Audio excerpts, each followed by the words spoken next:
गुरुर्ब्रह्मा गुरुर्विष्णु गुरुर्देवो महेश्वरः गुरु साक्षात् परं ब्रह्म तस्मै श्री रामं रामानुजं सीतां रामं भरतानुजं सुग्रीवं वायुसूनं च प्रणमामि पुनः पुनः। नमोस्तु रामाय सलक्ष्मणाय नव्ये च तस्यै जनकात्मजायै नमोस्तु रुद्रेन्द्रयमानिलेभ्यो नमोस्तु चन्द्रार्कमरुद्गणेभ्यः। नारायण नारायण नारायण नारायण। वाल्मीकि रामायण किष्किंधा कांड 30वें अध्याय का प्रसंग चल रहा है। भगवान 4 महीने बीत चुके हैं और प्रश्रवणगिरी में सुग्रीव को आ जाना चाहिए था, तो देख रहे हैं कि नहीं आया। इधर पूरी प्रकृति का वर्णन लक्ष्मण जी को कर रहे हैं कि समय तो हो गया है सुग्रीव के पता लगाने का, पर लगता है वो काम भोग में विलास में फंस गया है। तो आगे बताएंगे आज इसी अध्याय में। अभी तो शरद ऋतु का वर्णन करते करते जब विलाप करने लगे तब लक्ष्मण को कहना पड़ा 15वें श्लोक में। लक्ष्मण ने जब उन्हें देखा, फल फूल लेने के लिए गए थे, जब लौटे तो देखा कि भैया जो हैं विषाद से अत्यंत दुखी हो गए। तब लक्ष्मण कहते हैं, पहले भी एक बार सांत्वना दी थी, फिर एक बार उनको बताते हैं कि आपके लिए ये ठीक नहीं है। और मानव वंश के नाथ 18वां श्लोक, मानव वंश के नाथ तथा श्रेष्ठ पुरुषों के भी पूजनीय है वीर रघुनंदन, जिनके स्वामी आप हैं वे जनक नंदिनी सीता किसी भी दूसरे पुरुष के लिए सुलभ नहीं है, क्योंकि जलती हुई आग की लपट के पास जाकर कोई भी दग्ध हुए बिना नहीं रह सकता। लक्ष्मण वाल्मीकि जी वर्णन कर रहे हैं, उत्तम लक्षणों से संपन्न थे, उन्हें कोई परास्त नहीं कर सकता था। भगवान श्री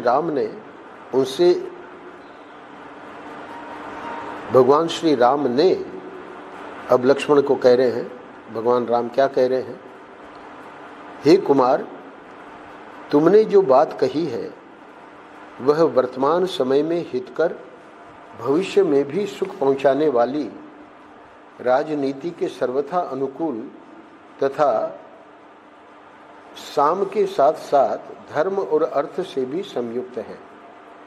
निश्चय ही सीता के अनुसंधान कार्य पर ध्यान देना चाहिए तथा उसके लिए विशेष कार्य या उपाय का भी अनुसरण करना चाहिए, किंतु प्रयत्न छोड़कर पूर्ण रूप से बढ़े हुए दुर्लभ एवं बलवान कर्म के फल पर ही दृष्टि रखना उचित नहीं है।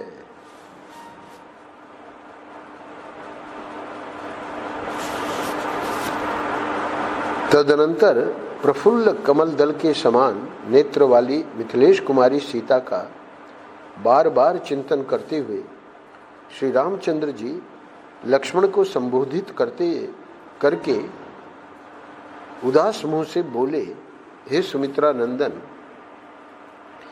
सहस्र नेत्रधारी इंद्र इस पृथ्वी को जल से तृप्त करके यहाँ के अनाजों को पकाकर अब कृतकृत्य हो गए हैं।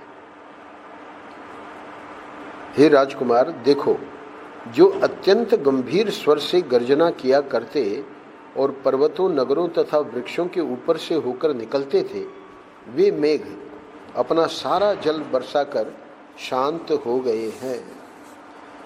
नील कमल दल के समान श्याम वर्ण वाले मेघ दसों दिशाओं को श्याम बनाकर मद रहित गजराजों के समान वेग शून्य हो गए हैं, उनका वेग शांत हो गया है। हे सौम्य, जिनके भीतर जल विद्यमान था तथा जिनमें कुटज और अर्जुन के फूलों की सुगंध भरी हुई थी, वे अत्यंत वेगशाली झंझावात उमड़ घुमड़ कर संपूर्ण दिशाओं में विचरण करके अब शांत हो गए हैं। बादलों, हाथियों, मोरों और झरनों के शब्द इस समय सहसा शांत हो गए हैं। महान मेघों द्वारा बरसाए हुए जल से धुल जाने के कारण ये विचित्र शिखरों वाले पर्वत अत्यंत निर्मल हो गए हैं। इन्हें देखकर ऐसा जान पड़ता है मानो चंद्रमा की किरणों द्वारा इनके ऊपर सफेदी कर दी गई है। आज शरद ऋतु सप्तछद यानी चितवन की डालियों में सूर्य, चंद्रमा और तारों की प्रभा में तथा श्रेष्ठ गजराजों की लीलाओं में अपनी शोभा बांटकर आई है।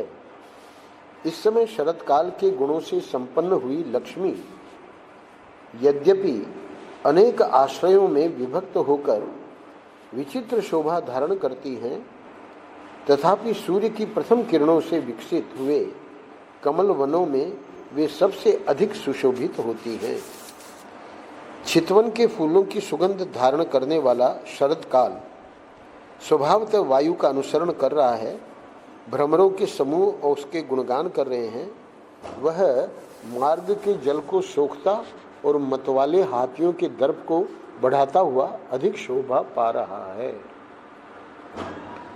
जिनके पंख सुंदर और विशाल हैं, जिन्हें काम क्रीड़ा अधिक प्रिय है, जिनके ऊपर कमलों के पराग बिखरे हुए हैं, जो बड़ी बड़ी नदियों के तटों पर उतरे हैं और मानसरोवर से साथ ही आए हैं, उन चक्रवाकों के साथ हंस क्रीड़ा कर रहे हैं। मदमत्त गजराजों में, दर्प भरे वृषभों के समूहों में तथा स्वच्छ जल वाली सरिताओं में नाना रूपों में विभक्त हुई लक्ष्मी विशेष शोभा पा रही है। आकाश को बादलों से शून्य हुआ देख वनों में पंख रूपी आभूषणों का परित्याग करने वाले मोर अपनी प्रियतमाओं से विरक्त हो गए हैं। उनकी शोभा नष्ट हो गई है और वे आनंद शून्य हो ध्यान मग्न होकर बैठे हैं।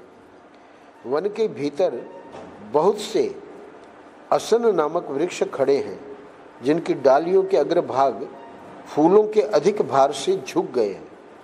उन पर मनोहर सुगंध छा रही है। वे सभी वृक्ष सुवर्ण के समान गौर तथा नेत्रों को आनंद प्रदान करने वाले हैं। उनके द्वारा वन प्रांत प्रकाशित से हो रहे हैं। जो अपनी प्रियतमाओं के साथ विचरते हैं, जिन्हें कमल के पुष्प तथा वन अधिक प्रिय हैं,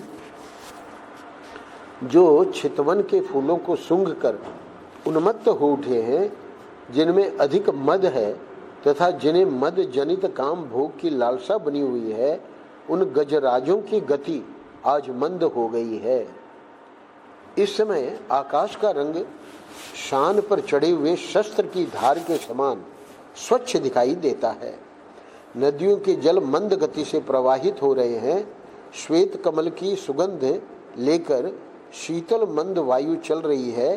दिशाओं का अंधकार दूर हो गया है और अब उनमें पूर्ण प्रकाश छा रहा है। घाम लगने से धरती का कीचड़ सूख गया है। अब उस पर बहुत दिनों के बाद घनी धूल प्रकट हुई है। परस्पर वैर रखने वाले राजाओं के लिए युद्ध के निमित्त उद्योग करने का समय अब आ गया है।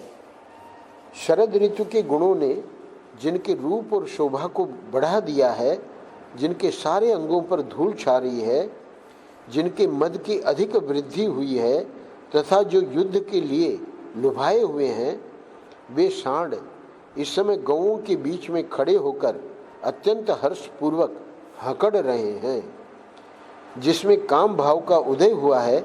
इसीलिए जो अत्यंत तीव्र अनुराग से युक्त हैं और अच्छे कुल में उत्पन्न हुई हैं, वह मंद गति से चलने वाली हथिनी वनों में जाते हुए अपने मदमत्त स्वामी को घेर कर उसका अनुगमन करती हैं।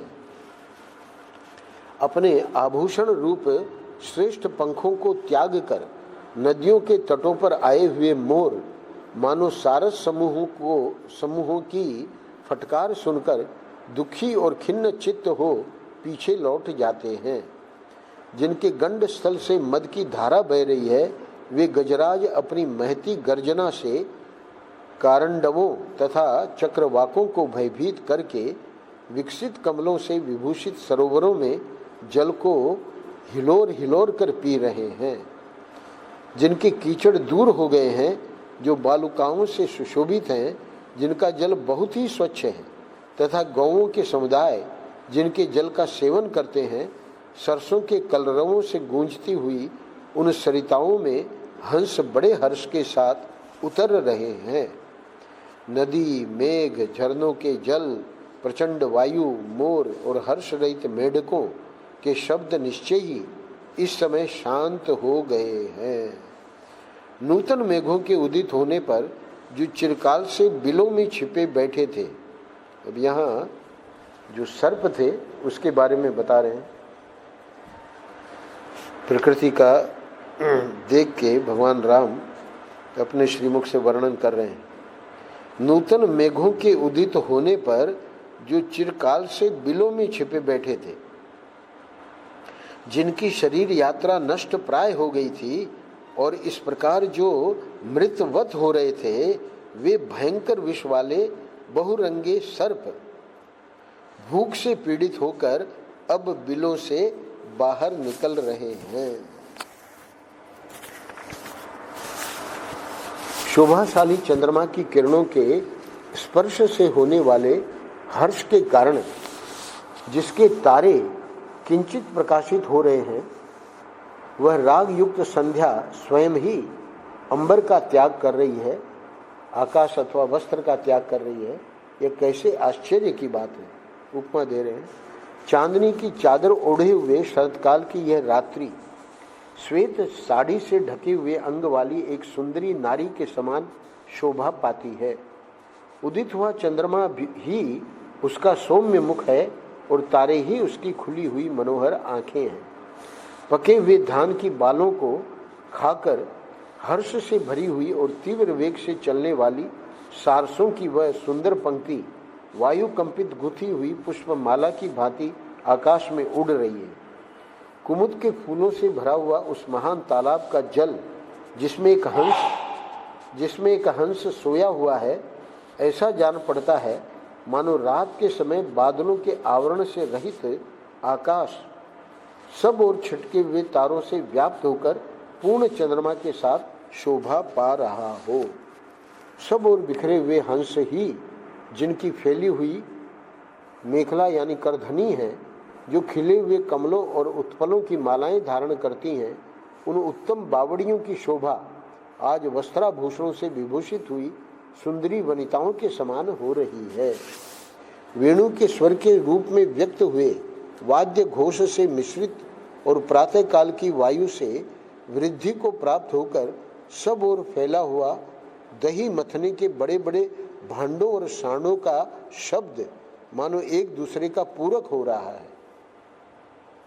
नदियों के तट मंद मंद वायु से कंपित, पुष्प रूपी हाथ से सुशोभित और धुले हुए निर्मल रेशमी वस्त्रों के समान प्रकाशित होने वाले नूतन कासों से बड़ी शोभा पा रहे हैं। वन में ढिठाई के साथ घूमने वाले तथा कमल और असन के परागों से गौर वर्ण को प्राप्त हुए मतवाले भ्रमर, जो पुष्पों के मकरंद का पान करने में बड़े चतुर हैं, अपनी प्रियाओं के साथ हर्ष में भरकर वनों में गंध के लोभ से वायु के पीछे पीछे जा रहे हैं। जल स्वच्छ हो गया है, धान की खेती पक गई है, वायु मंद गति से चलने लगी है और चंद्रमा अत्यंत निर्मल दिखाई देता है। ये सब लक्षण उस शरत काल के आगमन की सूचना देते हैं जिसमें वर्षा की समाप्ति हो जाती है, क्रौंच पक्षी बोलने लगते हैं और फूल उस ऋतु के हास की भांति खिल उठते हैं। रात को प्रियतम के उपभोग में आकर प्रातःकाल अलसाई गति से चलने वाली कामिनियों की भांति उन नदी स्वरूपा वधुओं की गति भी आज मंद हो गई है, जो मछलियों की मेखला सी धारण किए हुए हैं। नदियों के मुख नव वधुओं के मुंह के समान शोभा पाते हैं। उनमें जो चक्रवाक हैं वे गोर रोचन द्वारा निर्मित तिलक के समान प्रतीत होते हैं।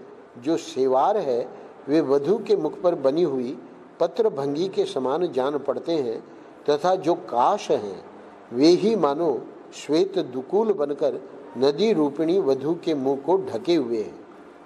फूले हुए सरकंडों और असन के वृक्षों से जिनकी विचित्र शोभा हो रही है तथा जिनमें हर्ष भरे भ्रमरों की आवाज गूंजती रहती है, उन वनों में आज प्रचंड धनुर्धर कामदेव प्रकट हुआ है, जो धनुष हाथ में लेकर विरही जनों को दंड देने के लिए उद्यत हो अत्यंत कोप का परिचय दे रहा है। अच्छी वर्षा से लोगों को संतुष्ट करके नदियों और तालाबों को पानी से भरकर तथा भूतल को परिपक्व धान की खेती से संपन्न करके बादल आकाश छोड़कर अदृश्य हो गए हैं।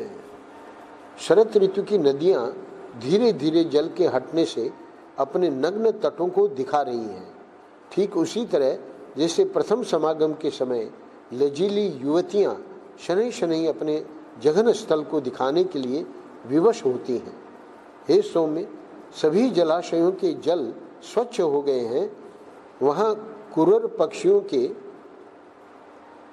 कलनाद गूंज रहे हैं और चक्रवाकों के समुदाय चारों ओर बिखरे हुए हैं। इस प्रकार उन जलाशयों की बड़ी शोभा हो रही है। अब कहते हैं, हे सौम्य, लक्ष्मण को, हे राजकुमार, जिनमें परस्पर वैर बंधा हुआ है और जो एक दूसरे को जीतने की इच्छा रखते हैं, उन भूमिपालों के लिए यह युद्ध के निमित्त उद्योग करने का समय उपस्थित हुआ है। राजाओं की विजय यात्रा का यह प्रथम अवसर है, किंतु न तो मैं सुग्रीव को यहाँ उपस्थित देखता हूँ और न उनका कोई वैसा उद्योग ही दृष्टिगोचर होता है। पर्वत के शिखरों पर यानी या तो वो स्वयं आता या किसी को भेजता है, तो कोई कुछ पता ही नहीं लगा रहा है। पर्वत के शिखरों पर असन, चितवन, कोविदार, बंधु जीव तथा शाम तमाल खिले दिखाई देते हैं। हे लक्ष्मण, देखो तो सही, नदियों के तटों पर सब और हंस, सारस, चक्रवाक और कुरर नामक पक्षी फैले हुए हैं। भगवान कह रहे हैं, मैं सीता को न देखने के कारण शोक से संतप्त हो रहा हूँ, अतः ये वर्षा के 4 महीने मेरे लिए 100 वर्षों के समान बीते हैं। जैसे चकवी अपने स्वामी का अनुसरण करती है, उसी प्रकार कल्याणी सीता इस भयंकर एवं दुर्गम दंडकारण्य को उद्यान सा समझकर मेरे पीछे यहाँ तक चली आई थी। हे लक्ष्मण, मैं अपनी प्रियतमा से बिछुड़ा हुआ हूँ। मेरा राज्य छीन लिया गया है और मैं देश से निकाल दिया गया हूँ। इस अवस्था में भी राजा सुग्रीव मुझ पर कृपा नहीं कर रहा है। मैं अनाथ हूँ, राज्य से भ्रष्ट हो गया हूँ। रावण ने मेरा तिरस्कार किया है। मैं दीन हूँ, मेरा घर यहाँ से बहुत दूर है। मैं कामना लेकर यहाँ आया हूँ तथा सुग्रीव यह भी समझता है कि राम मेरी शरण में आए हैं। उन्हीं सब कारणों से वानरों का राजा दुरात्मा सुग्रीव मेरा तिरस्कार कर रहा है, किंतु उसे पता नहीं है कि मैं सदा शत्रुओं को संताप देने में समर्थ हूं। उसने सीता की खोज के लिए समय निश्चित कर दिया था, किंतु उसका तो अब काम निकल गया है। इसीलिए वह दुर्बुद्धि वानर प्रतिज्ञा करके भी उसका कुछ ख्याल नहीं कर रहा है। अतः हे लक्ष्मण, तुम मेरी आज्ञा से किष्किंधापुरी में जाओ और विषय भोग में फंसे हुए मूर्ख वानर राज सुग्रीव से इस प्रकार कहो। क्या कहना है? स्वयं भगवान कह रहे हैं, ये कहना है कि जो बल पराक्रम से संपन्न तथा पहले ही उपकार करने वाले कार्यार्थी पुरुषों को प्रतिज्ञा पूर्वक आशा देकर पीछे उसे तोड़ देता है, वह संसार के सभी पुरुषों में नीच है। जो अपने मुख से प्रतिज्ञा के रूप में निकले हुए भले या बुरे सभी तरह के वचनों को अवश्य पालनीय समझकर सत्य की रक्षा के उद्देश्य से उनका पालन करता है, वह वीर समस्त पुरुषों में श्रेष्ठ माना जाता है। जो अपना स्वार्थ सिद्ध हो जाने पर जिनके कार्य नहीं पूरे हुए हैं, उन मित्रों के सहायक नहीं होते, उनके कार्य को सिद्ध करने की चेष्टा नहीं करते, उन कृतज्ञ पुरुषों के मरने पर मांसाहारी जंतु भी उनका मांस नहीं खाते हैं। सुग्रीव को कहना, निश्चय ही तुम युद्ध में मेरे द्वारा खींचे गए सोने की पीठ वाले धनुष का कौंधती हुई बिजली के समान रूप देखना चाहते हो। संग्राम में कुपित होकर मेरे द्वारा खींची गई प्रत्यंचा की भयंकर टंकार को, जो वज्र की गड़गड़ाहट को भी मात करने वाली है, अब फिर तुम्हें सुनने की इच्छा हो रही है। हे लक्ष्मण, सुग्रीव को तुम जैसे सहायक के साथ रहने वाले मेरे पराक्रम का ज्ञान हो चुका है, ऐसी दशा में भी यदि उसे यह चिंता न हो कि ये वाली की भांति मुझे मार सकते हैं, तो यह आश्चर्य की ही बात है। लक्ष्मण को बता रहे हैं कि ये तो आश्चर्य है। शत्रु नगरी पर विजय पाने वाले हे लक्ष्मण, जिसके लिए यह मित्रता आदि का सारा आयोजन किया गया, सीता की खोज विषयक उस प्रतिज्ञा को इस समय वानर राज सुग्रीव भूल गया है, उसे याद नहीं कर रहा है, क्योंकि उसका अपना काम सिद्ध हो चुका है। सुग्रीव ने यह प्रतिज्ञा की थी कि वर्षा का अंत होते ही सीता की खोज आरंभ कर दी जाएगी, किंतु वह क्रीड़ा विहार में इतना तन्मय हो गया है कि इन बीते हुए 4 महीनों का उसे कुछ पता ही नहीं है। सुग्रीव मंत्रियों तथा परिजनों सहित क्रीड़ा जनित आमोद प्रमोद में फंसकर विविध पेय पदार्थों का ही सेवन कर रहा है। हम लोग शोक से व्याकुल हो रहे हैं, तो भी वह हम पर दया नहीं करता है। हे लक्ष्मण, तुम जाओ, सुग्रीव से बात करो, मेरे रोष का जो स्वरूप है वह उसे बताओ। और एक संदेश और कह रहे हैं, तो क्या है? उसको कहना कि हे सुग्रीव, वाली मारा जाकर जिस रास्ते से गया है, वह रास्ता आज भी बंद नहीं हुआ है, इसलिए तुम अपनी प्रतिज्ञा पर डटे रहो, वाली के मार्ग का अनुसरण न करो। वाली तो रण क्षेत्र में अकेला ही मेरे बाण से मारा गया था, परंतु यदि तुम सत्य से विचलित हुए तो मैं तुम्हें बंधु बांधवों सहित काल के गाल में डाल दूंगा। हे लक्ष्मण, जब इस तरह कार्य बिगड़ने लगे तो ऐसे अवसर पर और भी जो बातें कहनी उचित हो, जिनके कहने से अपना हित होता हो, वे सब बातें तुम सुग्रीव को कहना। जल्दी करो, क्योंकि कार्य आरंभ करने का समय बीता जा रहा है। सुग्रीव से तुम कहो, क्या कहो? हे वानर राज, तुम सनातन धर्म पर दृष्टि रखकर अपनी की हुई प्रतिज्ञा को सत्य कर दिखाओ, अन्यथा ऐसा न हो कि तुम्हें आज ही मेरे बाणों से प्रेरित हो प्रेत भाव को प्राप्त होकर यमलोक में वाली का दर्शन करना पड़े। मानव वंश की वृद्धि करने वाले उग्र तेजस्वी लक्ष्मण ने, वाल्मीकि जी इस अध्याय के अंतिम श्लोक में वर्णन करते हैं, मानव वंश की वृद्धि करने वाले उग्र तेजस्वी लक्ष्मण ने जब अपने बड़े भाई को दुखी, बढ़े हुए तीव्र रोष से युक्त तथा अधिक बोलते देखा, तब वानरराज सुग्रीव के प्रति कठोर भाव धारण कर लिया। अब लक्ष्मण के हृदय में भी सुग्रीव के प्रति कठोर भाव हो गया है। अगले अध्याय में श्री राम के छोटे भाई नरेंद्र कुमार लक्ष्मण ने उस समय सीता की कामना से युक्त, दुखी, उदार हृदय, शोकग्रस्त तथा बढ़े हुए रोष वाले ज्येष्ठ भ्राता महाराज पुत्र श्री राम से इस प्रकार कहा। जाने के पूर्व भैया को कहते हैं, हे आर्य, सुग्रीव वानर है, वह श्रेष्ठ पुरुषों के लिए उचित सदाचार पर स्थिर नहीं रह सकेगा। सुग्रीव इस बात को भी नहीं मानता है कि अग्नि को साक्षी देकर श्री रघुनाथ जी के साथ मित्रता स्थापन रूप जो सत्कर्म किया गया है, उसी के फल से मुझे निष्कंटक राज्य भोग प्राप्त हुए हैं।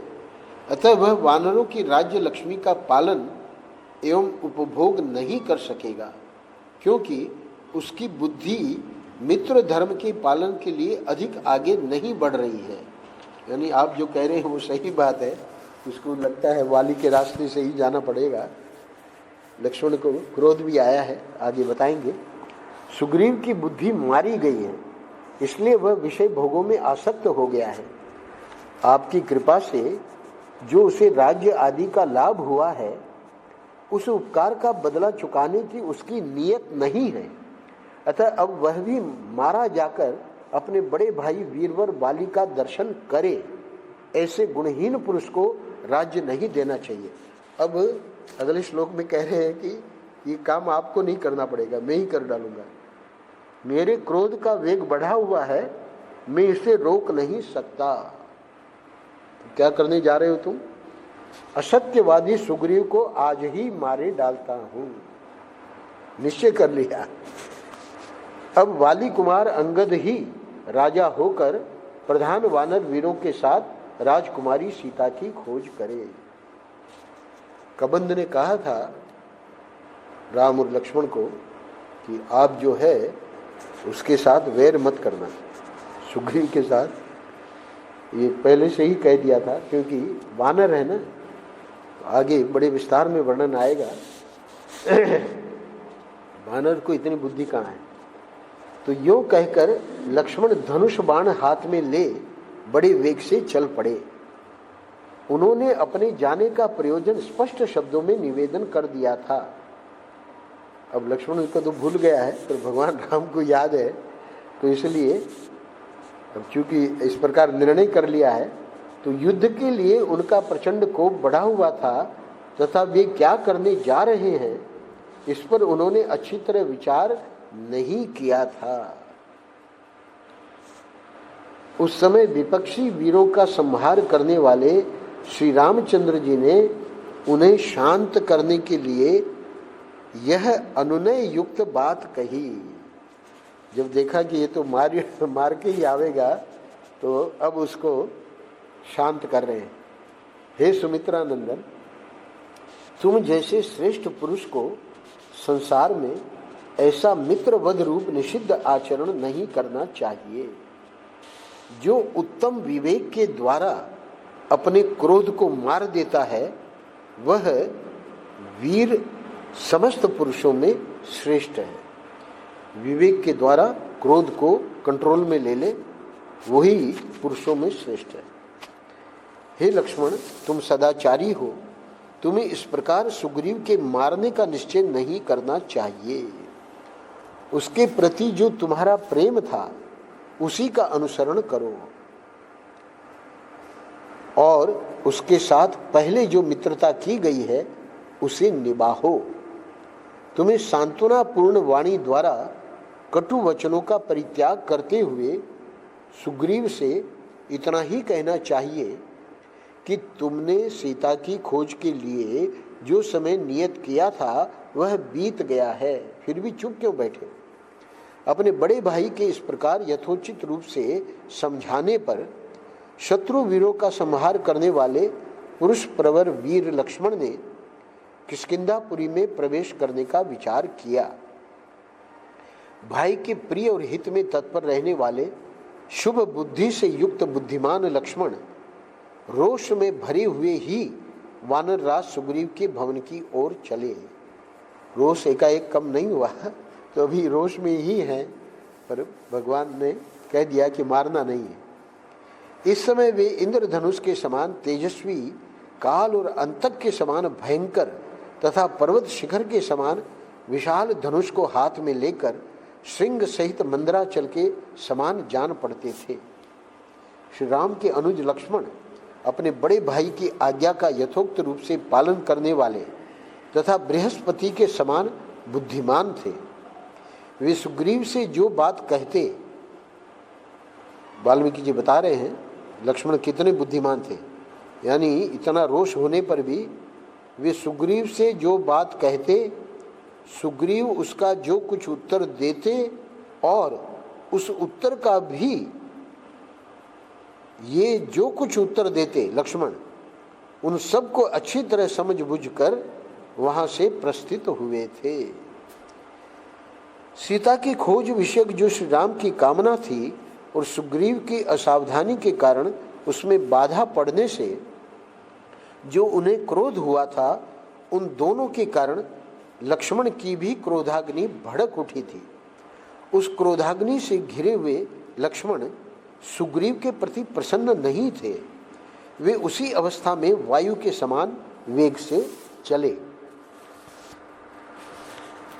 उनका वेग ऐसा बढ़ा हुआ था कि वे मार्ग में मिलने वाले साल, ताल और अश्वकर्ण नामक वृक्षों को उसी वेग से बलपूर्वक गिराते तथा पर्वत शिखरों एवं अन्य वृक्षों को उठा उठाकर दूर फेंकते जाते थे।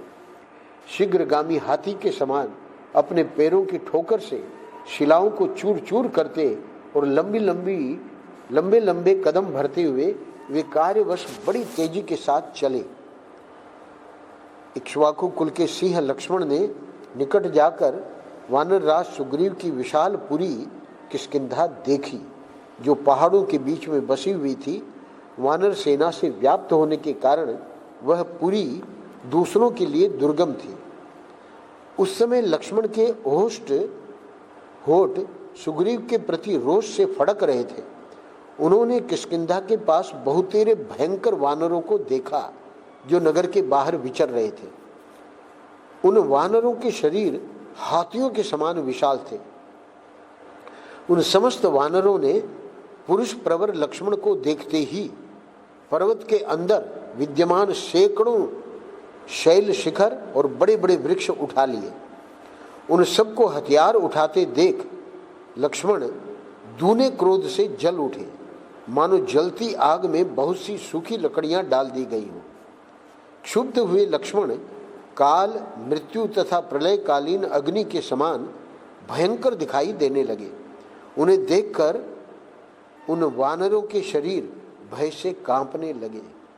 आए तो थे आक्रमण करने, पर जब उनका क्रोध देखा तो वे सैकड़ों की संख्या में चारों दिशाओं में भाग गए। तदनंतर कई श्रेष्ठ वानरों ने सुग्रीव के महल में जाकर लक्ष्मण के आगमन और क्रोध का समाचार निवेदन किया। अब सुग्रीव तो ऐसी स्थिति में है कि वो तो बिल्कुल पिया हुआ और मदहोश है। बहुत रोमांचक वर्णन किया वाल्मीकि जी ने आगे। नारायण नारायण नारायण नारायण।